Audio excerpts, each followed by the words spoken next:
Hello दोस्तों, नमस्कार। स्वागत आपका ज्ञान काड़ा चैनल में। दोस्तों अपन पढ़ रहे हैं करंट अफेयर 27 मई 2020 का। ठीक है दोस्तों, तो चलिए स्टार्ट करने से पहले दोस्तों, अगर अभी तक आपने हमारे चैनल को सब्सक्राइब नहीं किया तो प्लीज़ सब्सक्राइब कर लीजिए और बेल आइकन ज़रूर दबाइए ताकि आपको आगे आने वाले वीडियोज़ का नोटिफिकेशन मिलता रहे। ठीक है दोस्तों, और दोस्तों आप हमारे टेलीग्राम चैनल, जिसका लिंक हम आपको डिस्क्रिप्शन बॉक्स में दे देंगे, उसे भी ज्वाइन कर लीजिए ताकि आपको आगे फ्यूचर में आने वाली वैकेंसीज़ और अदर एग्ज़ाम से रिलेटेड स्टडी मटेरियल मिलता रहे और आपका एग्ज़ाम्स का लॉस ना हो। ठीक है दोस्तों, तो दोस्तों वीडियो में लास्ट तक बने रहिए ताकि आपके करंट अफेयर के सारे क्वेश्चन कवर हो जाए। तो पहला क्वेश्चन है अपना, भारतीय वायुसेना अपने संख्या 18 फ्लाइंग बुलेट्स नामक स्क्वाड्रन का लाइट कॉम्बैट एयरक्राफ्ट LCA तेजस के बेड़े के साथ कोयम्बटूर के पास सुल्लूर बेस पर संचालित करने के लिए तैयार है। इसका प्रक्षेपण कौन करेगा? तो इसका जो आंसर है, इसका आंसर है RKS भदौरिया। तो दोस्तों इसे 27 मई 2020 को वायुसेना प्रमुख air chief marshal RKS Bhadauria द्वारा लॉन्च किया जाएगा संख्या 18 फ्लाइंग बुलेट्स को। ठीक है, यह आधुनिक बहुभूमिका वाले हल्के लड़ाकू विमान के साथ काम करने वाला दूसरा AIF स्क्वाड्रन होगा। ठीक है, अगला क्वेश्चन है कि किस राज्य ने घर लौटने वाले श्रमिकों को नौकरी खोजने में मदद करने के लिए एक पलायन आयोग स्थापित करने का निर्णय लिया है? तो जो इसका आंसर है, इसका आंसर है उत्तर प्रदेश। ठीक है दोस्तों, तो उत्तर प्रदेश सरकार ने घर लौटने वाले श्रमिकों के लिए रोजगार खोजने में मदद करने के लिए एक पलायन आयोग का गठन किया है। ठीक है, गठन करने का निर्णय लिया है। ठीक है, जो भी राज्य उत्तर प्रदेश से मजदूर चाहता है उसे इसकी अनुमति लेनी होगी। ठीक है, नियोजित आयोग श्रमिकों के अधिकारों को देखेगा, उनके शोषण को रोकेगा और एक आधिकारिक ढांचा प्रदान करेगा। ठीक है, लगभग 25 लाख प्रवासी श्रमिक और उनके परिवार अन्य राज्यों में से उत्तर प्रदेश लौट आए हैं। ठीक है, तो दोस्तों अभी लॉकडाउन में जो प्रॉब्लम हो रही थी, जो श्रमिक थे वो अदर स्टेट्स में थे तो उनको लाने की जो प्रॉब्लम्स हो रही थी, तो इसके देखते हुए अभी उत्तर प्रदेश सरकार ने एक पलायन आयोग स्थापित किया है जो श्रमिकों को नौकरी खोजने में मदद करेगा। ठीक है, ताकि वो उत्तर प्रदेश में ही जॉब खोज सकें। ठीक है, अब नेक्स्ट है, अंतर्राष्ट्रीय गुमशुदा बाल दिवस कब मनाया जाता है? ठीक है दोस्तों, तो जो इसका आंसर है वो है 25 मई। तो दोस्तों हर वर्ष 25 मई को अंतर्राष्ट्रीय गुमशुदा बाल दिवस मनाया जाता है।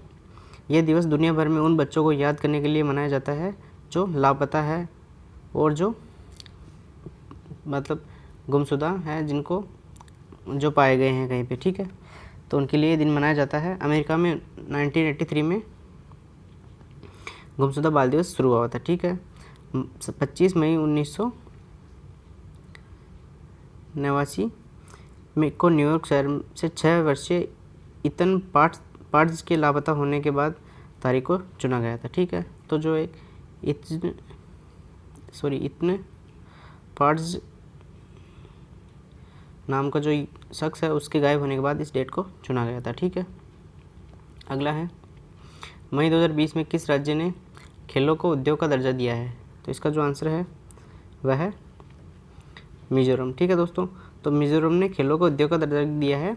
मंत्रिमंडल ने खेल और युवा सेवा विभाग के राज्य में खेलों को उद्योग के रूप में मान्यता प्रदान करने के प्रस्ताव को मंजूरी दी है। ठीक है, फैसले का मुख्य उद्देश्य राज्यों में खेलों को पेशेवर बनाना है। ठीक है,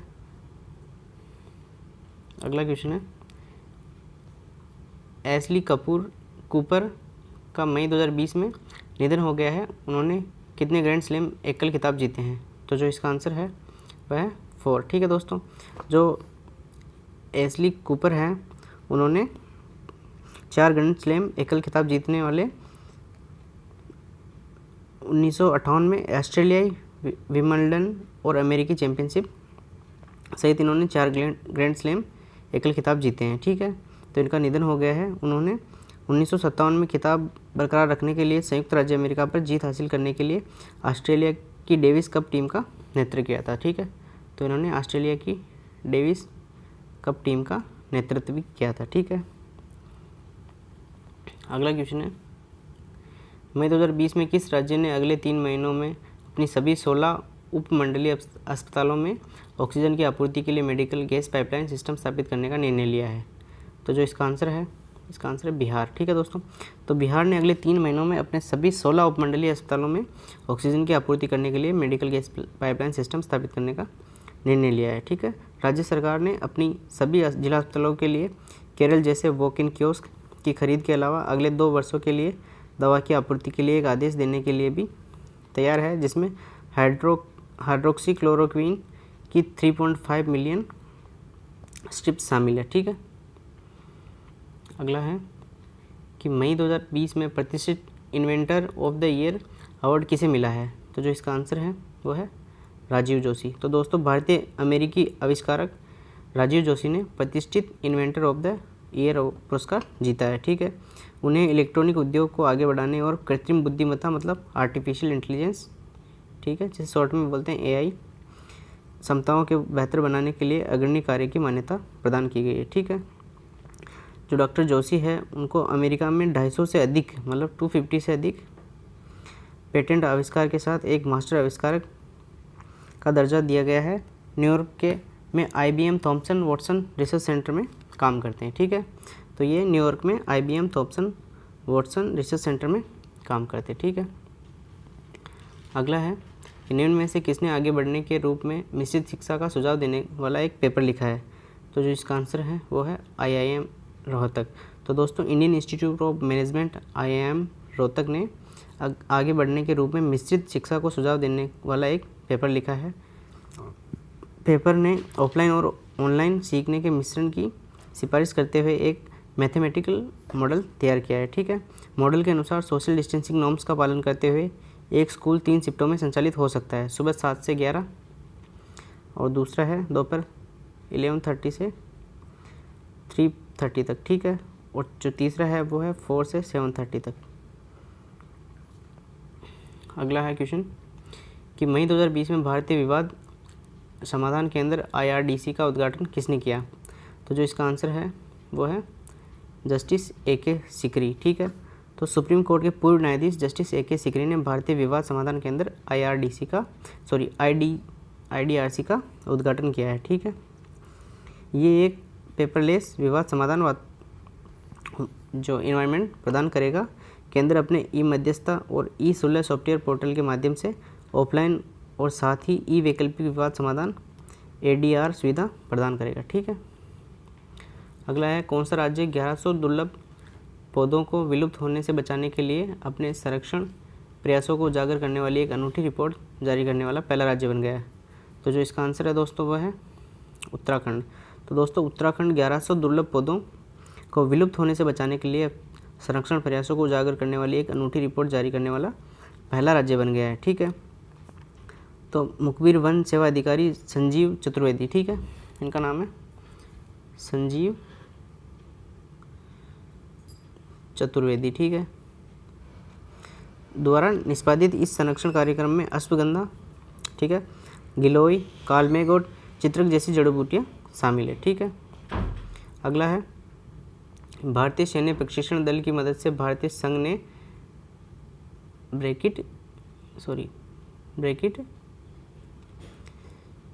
में जिंजा जिले में एक सैन्य युद्ध खेल केंद्र स्थापित किया है। तो इसका क्या आंसर है, इसका आंसर है युगांडा। ठीक है, तो दोस्तों भारतीय सैन्य प्रशिक्षण दल की मदद से भारतीय संघ ने युगांडा में जिंजा जिले में एक सैन्य युद्ध खेल केंद्र स्थापित किया है। ठीक है, 24 मई 2020 को युगांडा के राष्ट्रपति योवरी मुसेवेनी, ठीक है, मुसेवेनी ने Uganda people's defence services UPDF, ठीक है, जैसे UDPF Uganda people's defence forces के लिए भारतीय सैन्य दल द्वारा परिकल्पित युद्ध खेल केंद्र का उद्घाटन किया। ठीक है, तो उद्घाटन कब हुआ था, ये हुआ था 24 मई को। ठीक है, 24 मई 2020 को। अगला क्वेश्चन है कि किस देश में के एक नौसेना युद्धपोत ने एक नए उच्च ऊर्जा लेजर हथियार को सफलतापूर्वक प्रशिक्षण किया है जो विमान को मध्य उड़ान को नष्ट कर सकता है। ठीक है, तो विमान को मध्य उड़ान में नष्ट कर सकता है।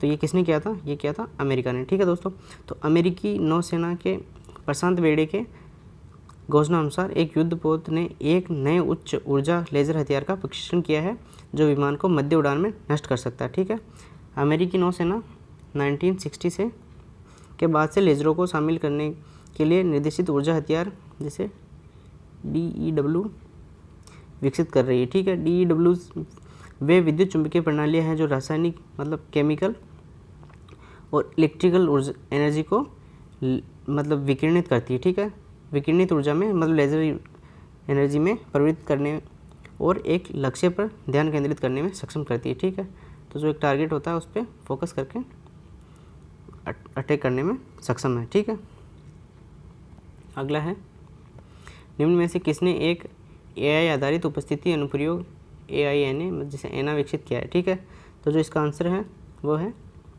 अनुसंधान केंद्र इमरत RCI और DRDO। ठीक है, तो अनुसंधान केंद्र इमरत RCI DRDO ने एक AI आधारित उपस्थिति अनुप्रयोग एना विकसित किया है।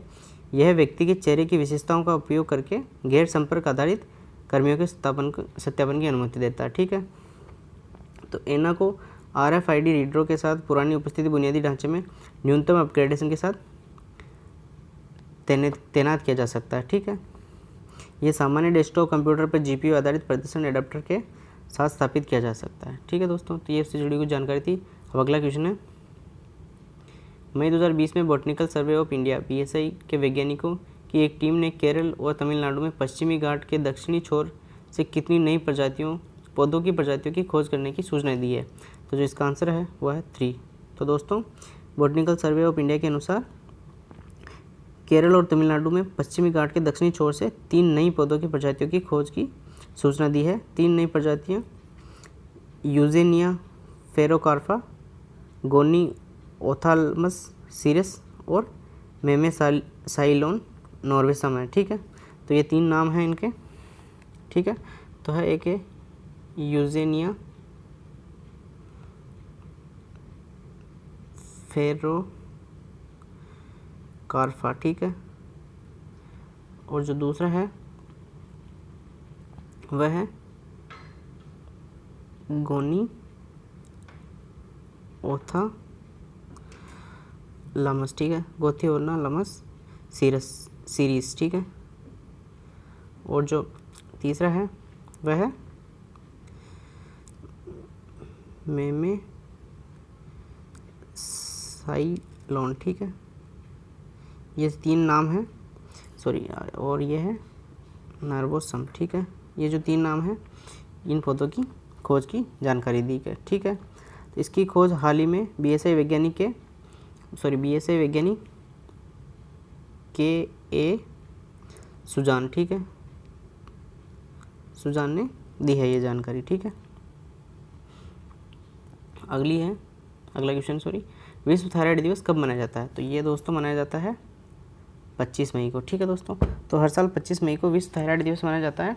थायराइड रोग किसी भी और सभी रोगों को संदर्भित करता है जो थायराइड ग्रंथि में होते हैं। ठीक है, तो थायराइड जो रोग होता है वो थायराइड ग्रंथि से रिलेटेड होता है। ठीक है, थायराइड विकार कई कारणों से हो सकता है, जैसे आयोडीन की कमी। ठीक है, आयोडीन की कमी हो जाती है, थायराइड ग्रंथि में सूजन हो जाती है, कैंसर, ट्यूमर और विकिरण चिकित्सा, थायराइड सर्जरी आदि। ठीक है, तो दोस्तों हर साल थायराइड जो दिवस मनाया जाता है वो 25 मई को मनाया जाता है। ठीक है, तो दोस्तों आज के लिए बस इतना ही। Thanks for watching our video. अगर आपको हमारा वीडियो अच्छा लगा प्लीज़ लाइक कीजिए, ज़्यादा से ज़्यादा शेयर कीजिए और सब्सक्राइब कीजिए ज्ञान कार्ड चैनल को। थैंक यू दोस्तों।